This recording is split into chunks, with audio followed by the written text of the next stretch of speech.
In 2017 and 2018, Lavar Ball couldn't say one word without going viral, but 99% of fans disagreed with everything that he said. Are you saying Lonzo better than LeBron? Yes.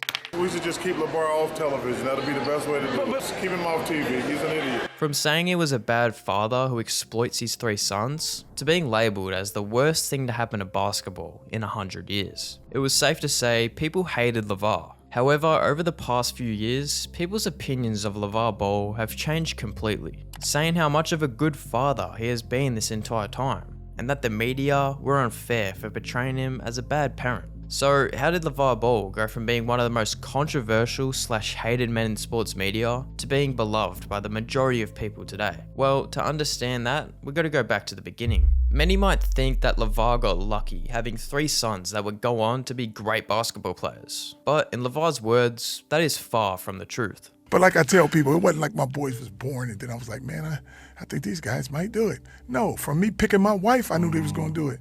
I'm putting the odds in my favor. I got me a 6-footer stallion, long arms. When I actually saw her, I didn't even tell her my name. You know what I told her? Me and you gonna do something, but I don't know what it is. What'd she say? What'd she say? You can't say nothing. All you're gonna do is have thoughts of the big baller in your head. So Lavar Ball got himself a 6'1" basketball player who averaged 16 points and 18 rebounds in her high school career. Not to mention, Lavar himself was 6'5" and 263 pounds. He joined the New York Jets as a tight end in 1994, but didn't make it out of training camp. Then he joined the Carolina Panthers practice squad, but failed to make the final team. A reporter who interviewed Panthers players around the same time Lavar was on the squad said this: "I covered that 1995 team, and I never interviewed him, nor did anyone else at the Observer ever talk to a young Lavar Ball. But my gosh, how much fun would that interview have been?" So after his football career didn't work out, Lavar used the money that he received from the Jets and Panthers to move himself and Tina to Chino Hills to start his own business called Big Ballers Training, becoming a personal trainer. And it was around this time all 3 brothers were born: Lonzo, Liangelo, and Lamelo. And Lavar wasted no time training his sons. All my boys were potty trained before 10 months. I gave them the ghetto Olympics. What I mean by that, in the living room, I didn't have no couches and stuff. I had a table. Let them jump off the table and see if they can land on that mat without falling down. Okay. Catch some passes. Like I tell them, I make them jump off the stairs, and you jump off the first stair onto the mat. Jump off the second stair and keep going up, high as you can, and jump. I have them hanging on a pull-up bar, see who can drop first. Ooh. The babies don't wake me up. I used to wake them up. In 5-6 months, I wake their ass up, put their ass on that cold toilet. Boy, they just be busy. And then, you know, and then when they eat, I put them on that little plastic toilet and just hold them for 40 minutes until they take a dump. I watch TV holding them. Before the Ball family were a household name, the 3 brothers were on just another summer team in an under-17 event, led by UCLA commit Lonzo Ball, until an 11-year-old LaMelo caught the attention of a reporter. There was this little kid just shooting from everywhere, and then I found out he was only 11 years old. I immediately said, I have to meet this kid. He got my team for 30 points, so I went and met him. And then I found out there were actually 3 of them. Just look at the crowd for the Ball brothers in 2015 to 2016. What a difference 1 year is gonna make. Thanks to how good the Ball brothers were on the court, of course, but also because their dad Lavar would start putting his loud personality on full display. Whoa, hold up. Did you know 98% of the people watching this video aren't subscribed? Go ahead and click that subscribe button and get my boy Lincoln August to 10,000. I'll say 10,000 subscribers. Okay, now back to the video. As a sophomore in high school and 5-star recruit, Lonzo Ball had already committed to UCLA. Then his brother Liangelo did the same. And then 13-year-old LaMelo, of course, did the same. Seeing his boys starting to gain notoriety, Lavar saw an opportunity and started a clothing brand that goes by the name of Big Baller Brand, which we will get into soon because there's a lot of controversy around this brand. Either way, the Chino Hills Huskies with all 3 Ball brothers started going viral and went undefeated in 2016, now known as one of, if not the greatest high school basketball teams of all time. And Lavar took this exposure to his advantage, making headlines when he told the media he thinks his sons could be better than Michael Jordan. I've told my boys this: somebody got to be better than Michael Jordan. Why not you? Or when he said that his son, Lonzo Ball, who was a freshman in college, is going to be better than Steph Curry in the NBA. You can't say a guy is going to be better than Steph Curry, a guy who has played 30 college games. I know you can be proud of your son, but at some point, it becomes stupidity. If Charles thought like me, maybe he'd win a championship. He says sometimes when stuff comes out of people's mouths, it's just stupid. Guess what? You talking too. The father of the Ball kids down in LA, he kind of keeps making headlines, and he's brought up your name a couple times with his son. Does some of the stuff he's saying bother you at all? Or? I don't want to talk about that. I wish his kids the best, and I know they're going to be great NBA players. That's their job. That's it. Do you feel like you may be putting undue pressure on, 19-year-olds, 16-year-olds? Every person should parent their kid how they feel they should. Or when Lavar said Lonzo is better than LeBron. Are you saying Lonzo better than LeBron? Yes. However, Lavar started making statements that didn't even involve his sons. We talk about the GOAT here, the greatest of all time, Michael Jordan, and you running your mouth talking about you gonna beat him one-on-one. Why would you say something so blasphemous? In my heyday, blasphemous. he would need help. Really? He's too Really? small. His name is big, and y'all like, it was a And y'all- 5-on-5 game, he good. One-on-one, I'm undefeated, never lost. Every parent is very proud of their kids. I don't discourage that. I think the kid is really good. I think he has the potential to be a good player. His father's very proud of all his kids, I would assume. Like any father would be very proud of his kids.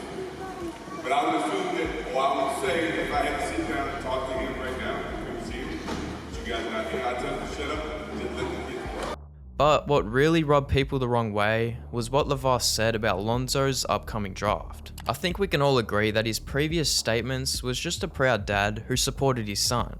And yes, saying Lonzo is better than Curry is an insane statement. But at the end of the day, it's just a proud dad that believes in his son. However, when Lavar said that Lonzo will only play for the Lakers, is when fans started actually hating Lavar, noticing that he could be putting too much pressure on his son. Giving him only one option in the draft could potentially affect Lonzo's draft stock. When the Lakers get the first overall pick and take Fultz instead, this dude's meltdown afterwards will be hilarious. All three brothers are off my big board if I'm a GM, because of the distraction of this guy. I hate this whole family. However, there is a theme when it comes to Lavar Ball. No matter how outrageous his claims/beliefs are, he always finds a way to come out on top. And this occurred when the Lakers won the second overall pick in the draft lottery. I told him he was going to go to the Lakers. I'm going to speak it into existence. Boston going to take their Markelle Fultz. He's a good player. I think he fits best with Boston. You can't bring him to LA. He ain't ready for this. Only one person ready for this. It's that ball boy. I know I must be a genius to plan it this well. His number's always been number 2, and guess what he going? Number 2. To the Lakers, baby. Here we come. Eventually drafting Lonzo with that pick. With this newfound fame came a lot of haters that were willing to prove Lavar wrong any chance they could. The only problem was that Lavar couldn't care less what people thought about his opinions. Like the time he tried to predict that Lonzo was going to win the NCAA championship. I'm going to tell you right now before you see it, UCLA going to win the NCAA championship, and you think I'm playing? You're calling it right here, right now. Right here and right now. Guaranteed. Come see me when they win it. He was asked what if he was incorrect about the statement, and what if critics were able to prove him wrong. Do you ever worry when you make all the predictions you've made, Right. that if it doesn't happen, then what? What if UCLA doesn't win the national championship? Do you ever think about that when? Guess what? If they don't win the championship, you know what's going to happen?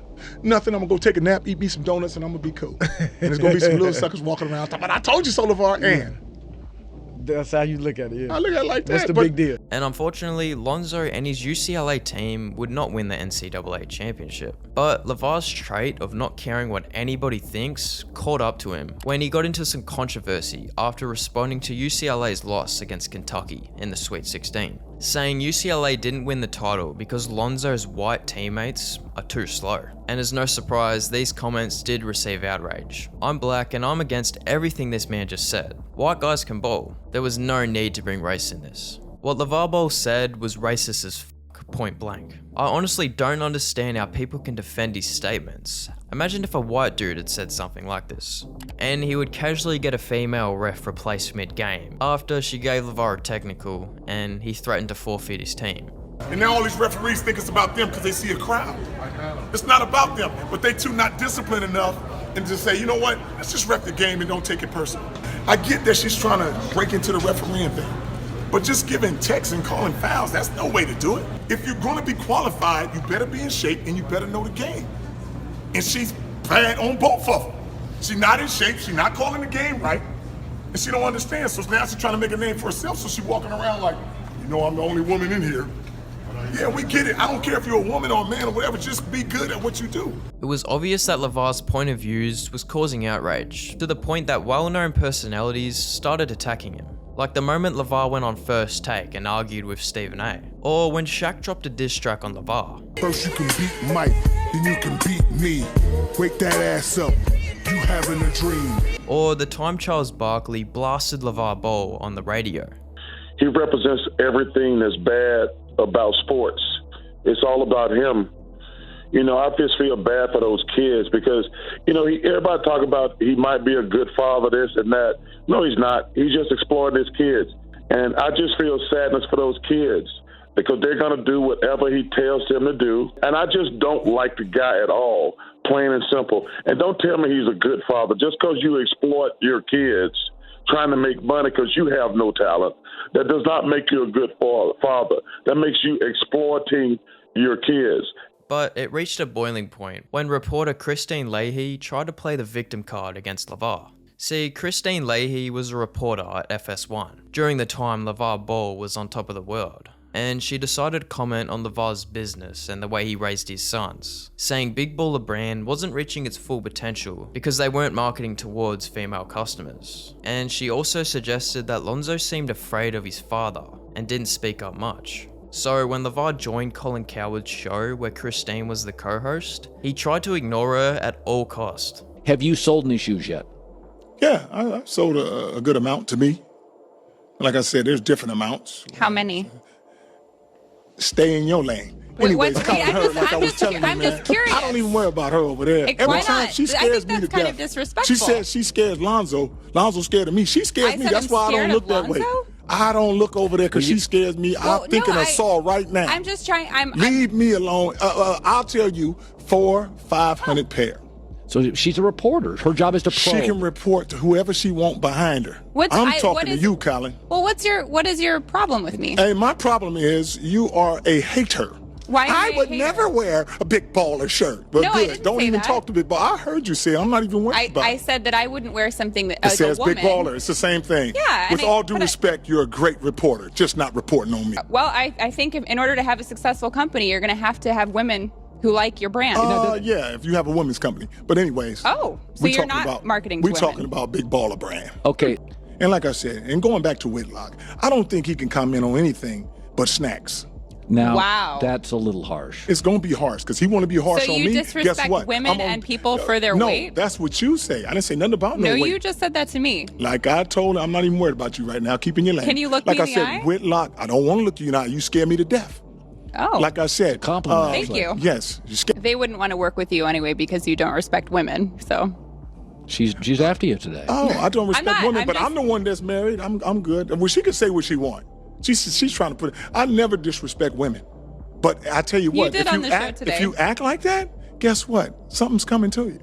Oh. And it's okay. Do you think? Are you threatening me? Oh, see how she tried to turn the words. I would never threaten you. You said something's coming to me. I don't know what it is. I'm not a psychic.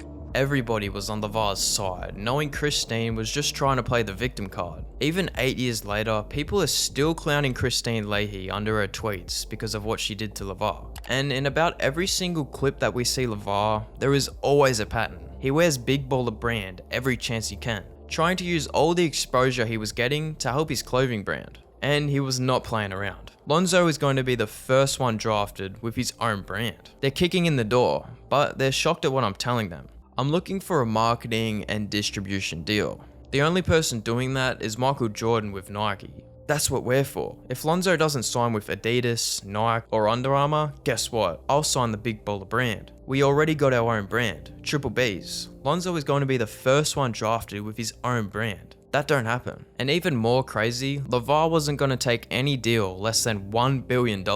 So having no choice, Lonzo signed with Big Baller Brand, and this is when the infamous CO2s were released. Lonzo's first signature shoe, the CO2s, caused a lot of controversy. One of the main reasons was the absurd price tag, listed at $495. Which was way more expensive than any NBA signature shoe that year, with the closest being the LeBron 15s at $185. And yes, while the price tag for the 02s was insane, if they were actually a good pair of basketball shoes, then it wouldn't have been that big of a deal. However, the shoes were terrible. It took 6 months for my big baller shoes to arrive. Half a year I was waiting to become a big baller when I ordered my Z02s back in May. They are here, and they are absolute trash. A complete brick. Got a little magnetic opening, and it literally is completely falling apart. Not even like ripping it hard, just fucking. You got this thick ass, clunky sole. This material here on the toe box, it feels like sandpaper. This seems like something you would scrub a dirty pot with. This tongue right here, get a good look. It's felt.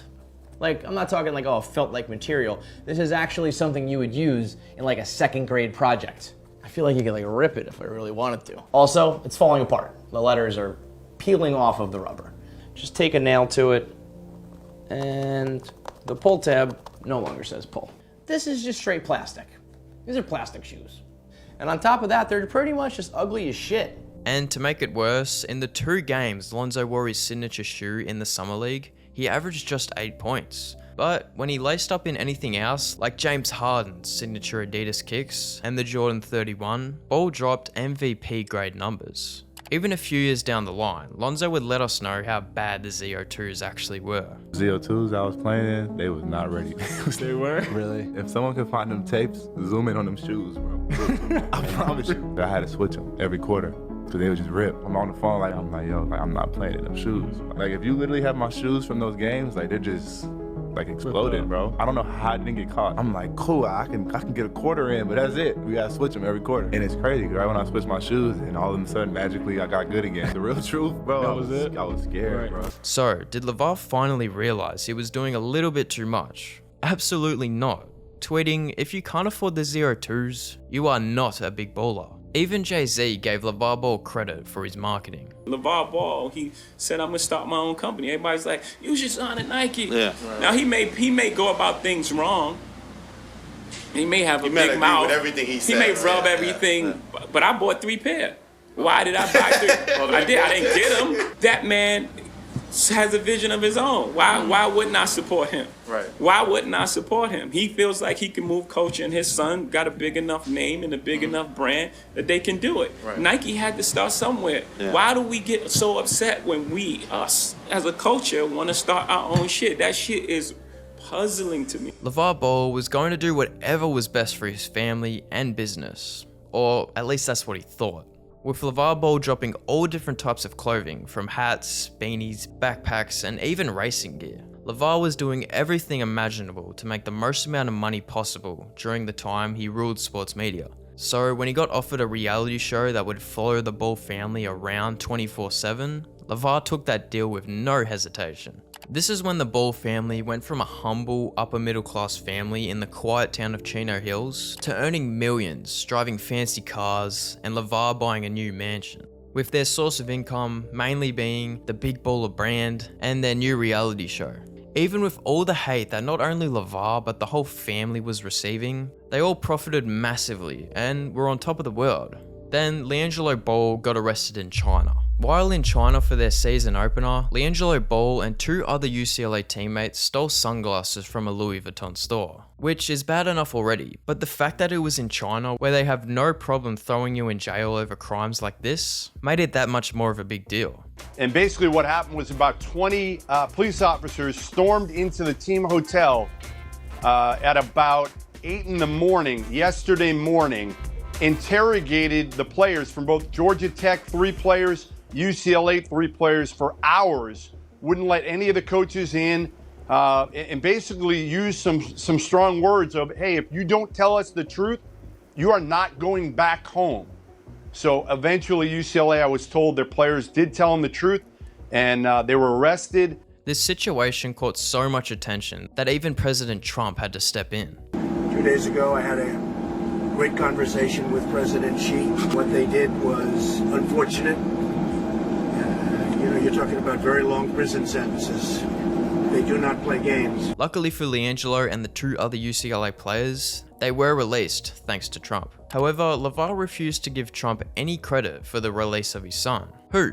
What was he over there for? Don't tell me nothing. Everybody wants to make it seem like he helped me out. This was truly when Lavar was at his peak. He literally had the President of the United States writing paragraphs on Twitter trying to get his attention. It wasn't the White House, it wasn't the State Department, it wasn't the father, Lavar's so-called people on the ground in China that got his son out of a long-term prison sentence. It was me. Too bad, Lavar is just a poor man's version of Don King. But without the hair. Just think, Lavar, you could have spent the next 5 to 10 years during Thanksgiving with your son in China, with no NBA contract to support you. But remember, Lavar, shoplifting is not a little thing. It's a really big deal, especially in China. Ungrateful fool.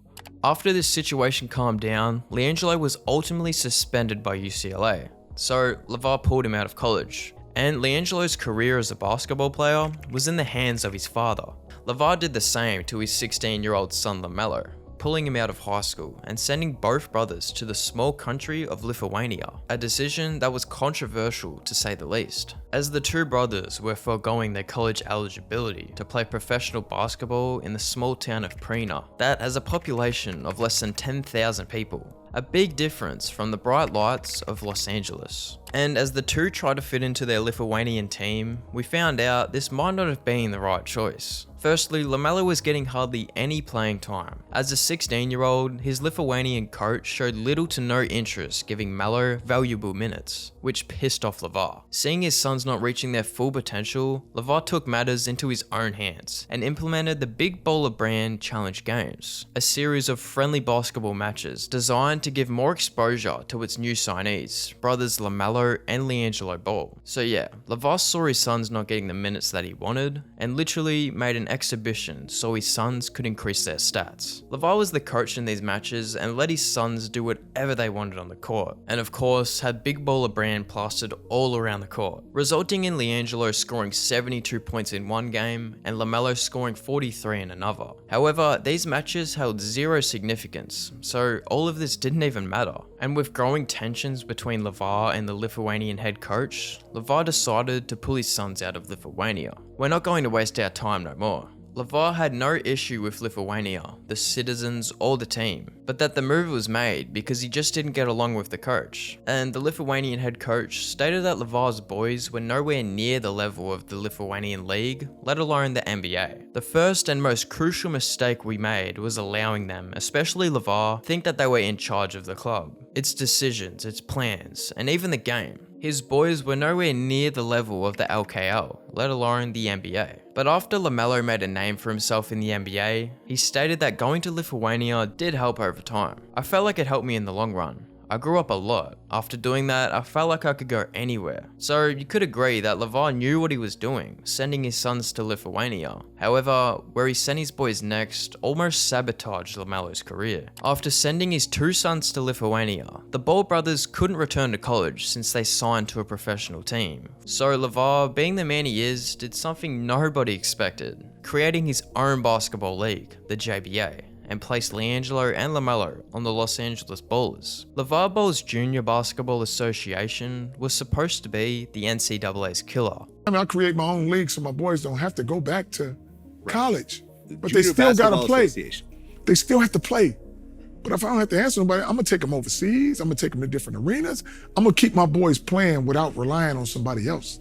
Top players ages 16 to 21 could join the JBA, make 40 to 60% of jersey sales, and earn $3,000 a month, funded by the proceeds of the league and the Big Baller Brand. So this got people intrigued, and some thinking that building this new league would be a great idea, possibly competing with the NCAA in years to come. But once the season commenced, everyone realized that this was just another ploy that Lavar was pulling off to try and make his sons look as good as possible, with Lamelo putting up 40-point triple-doubles on below 40% shooting every night. However, what really set people off was when a former JBA player named Brandon Phillips said he was paid only a third of what he was promised. He had to pay for his own bags on every flight, so he saved nothing, and owed 2 more checks, but nobody ended up returning his calls. So when Liangelo joined the Los Angeles Bowlers, the JBA booted Brandon Phillips from the league and stripped his eligibility to ever play college basketball. And the JBA's first and only season ended with the Los Angeles Bowlers winning the championship, with the Ball brothers averaging outrageous stats, which showed that this league was only made for their benefit. So having a 5-game exhibition in Lithuania to help his boys look good on the court wasn't enough for Lavar, so he created an entire league solely for the Ball brothers' benefit, and it was a disaster. After the Ball brothers left the JBA, no scouts were going to take them seriously, and the league folded after 1 season with low ticket sales. And out came allegations against Lavar, business partner Alan Foster, and the JBA that did not look good. Players didn't receive as much as a text, email, or call to let them know the league would not be returning. The remainder of their deals, most players signed 2-year contracts, have not been paid out. The league's Instagram account deleted all but 1 post, effectively wiping all memory of the league from existence. Willis is one of 2 players the post interviewed who is still owed money by the JBA. The league didn't pay him a single cent for his stint, nor did it even give him a contract to sign. However, what Lavar didn't realize was that his business partner / longtime friend Alan Foster, who was the business manager for all Ball family ventures from the Big Bowler brand to the JBA, was sentenced to more than 7 years in prison back in 2002 after pleading guilty to 1 count of mail fraud and 2 counts of money laundering. Because Alan had been arrested in 2002 for money laundering and fraud. Yes. Did you know that when you were doing business? Okay. If I knew that, do you think I would do it? And Alan Foster had been plotting for years to steal millions from Lavar and Lonzo behind their backs. And in the end, he ended up damaging everything that Lavar had built. Lonzo immediately sued Alan Foster. And then just everything that just happened, you know, recently with Alan and everything, that's what kind of like, it woke me up. Did that hurt you? Yeah, I mean, I known him since I was 12. When I bought my mom and dad a house, like he had a room, a room in there. So like the media sees, like the way I feel about it was different. That's why I covered the BBB up on my arm. Cause like when I saw that, I saw him, and that shit just made me so, like I was tight. That shit hurt me. Like I don't even know what I would do if I seen him right now. I ain't seen him. Foster concocted a fraudulent scheme to enrich himself with company money and also buy property in Ethiopia. It seeks more than $2 million in damages. The lawsuit accuses Foster of making unexplained cash withdrawals totaling at least $1.5 million between 2016 and 2018. The suit says when confronted, Foster was unable to account for the missing funds and threatened to publicly disseminate false and misleading information about the Ball family. However, Alan Foster countersued Lonzo and Lavar for $2.5 million, accusing the basketball father of embezzling over $2.5 million from the family-owned companies and exploiting his own children for personal wealth and fame. Lavar is a liar who fraudulently utilized BBB and BSG to fund his personal lifestyle. And as of 2023, Alan Foster sued both lamelo and Lonzo for $200 million, accusing them of trademark infringement, fraud, unfair business practices, and more. So it's obvious this guy is money hungry. And you can see in his response videos in 2019, he's literally talking in front of a green screen, hiding overseas. I want you to know this. You threw away the only thing that set you apart from just being another nigga playing basketball. You want to know what that is? Coming into the NBA with your own signature shoe, your own family brand, made history. The brand I created for you guys is what set you apart from being just another basketball player. This is what made you and your brothers special. It had never been done before. Because regardless of basketball, you guys had your own brand, you had your own family brand, and you fucked it up. But accepting responsibility and owning up to fucking up the deal is what a man does. And this is what you're learning. You're learning how to become a man. Either way, the damage was done, and the Big Baller brand took a massive hit, as the Triple B website would direct you to Alan Foster's online seminars, where he would sell courses for thousands of dollars. Lonzo's manager would throw the ZO2s out into the trash, and then Lonzo removed his Big Baller brand tattoo, and it just wouldn't stop. Lonzo admitted that the ZO2s were not ready. They was not ready. They were? Really? No one knows this, but Demo had a backpack, and he had extra like 4 pairs of shoes in there, because I had to switch them every quarter, because they would just rip. I mean, if I had to say like why the first 2 games, like the real truth is like, yo, the shoes just wasn't ready. So I'm on the phone, like, this was when Allen was running everything. I'm like, yo, like, I'm not playing in them shoes. Like, I don't care, bro. He's like, all right, just switch every brand every game. I'm like, all right, cool. Wow. So that's how that happened. Like, if you literally have my shoes from those games, like, they're just like exploded, bro. Why did you wear them? Just because you guys had like they're my shoes. And like, you're like, I had to debut them. Like, we had stirred up the hype and shit. We went so far with it. I'm like, cool, I can get a quarter in, but that's it. We gotta switch them every quarter. And it's crazy, right when I switched my shoes, and all of a sudden, magically, I got good again. It was like... And as the final nail in the coffin, Lavar called Lonzo damaged goods in an argument. It really did seem like all the work Lavar put into his brand was being pulled away from him in a blink of an eye. Then, lucky for Lavar, all wasn't bad, since his youngest and most talented son LaMelo was about to enter the 2020 NBA draft. LaMelo Ball from Chino Hills, California. LaMelo Ball goes 3rd overall to Charlotte. Now, with 2 out of 3 sons in the league, Lavar had proved 99% of fans wrong. Watching Lavar make LaMelo go on one of the most unique paths for a chance at the NBA had almost every fan convinced that Lavar was trying to sabotage his son, but he obviously knew something that we didn't.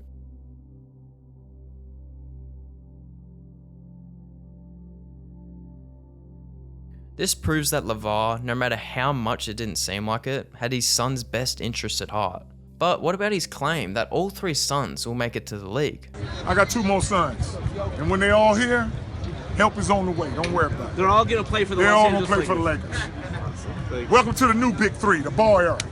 Well, Liangelo Ball, the middle child, had been on the verge for entering the NBA for years. And thanks to his connection with rising star LaMelo, Liangelo finally got his chance in the NBA, making Lavar Ball look like a genius. After all these years of people hating and doubting him, saying he was a bad father, Lavar can proudly say he is one of the only people in the world to have 3 sons actively in the NBA at the same time. However, it didn't take long for Liangelo to get pushed out of the NBA, because truly, he wasn't skilled enough. And if it wasn't for his connection with LaMelo, he probably would have never played in an NBA game. And for years, Liangelo kept trying to make it back to the league. But his time was running out, and he knew that, eventually giving up on trying to pursue an NBA career. Then, out of nowhere, Liangelo happens to release a rap song that went mega viral, with the song Tweaker owning the internet for months. Gelo was able to perform halftime at an NFL game, and at the NBA All-Star Weekend, resulting in a record deal with Def Jam that landed him $8 million off of just one song.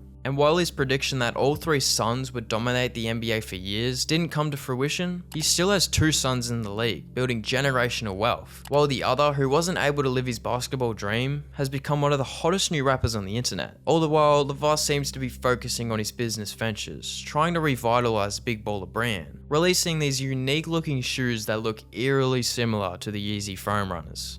These right here, coming soon. So you got to get the whole ensemble, Triple B style. Then we recently got shocking news that Lavar's foot was amputated over an unknown medical emergency. However, his charismatic personality wasn't going to allow us to worry about him for long. For everyone asking how I'm feeling, I may not have my foot anymore. Y'all forget I'm Lavar. If I wanted to, I'll grow it back. All of Lavar's decisions, even if deemed controversial, were made with the best interest of his 3 sons in mind. Now, he earned the right to say that he made all 3 of his sons millionaires. And now, he's chilling in his mansion in Chino Hills while the world changes their views on him, proving that he was right all along.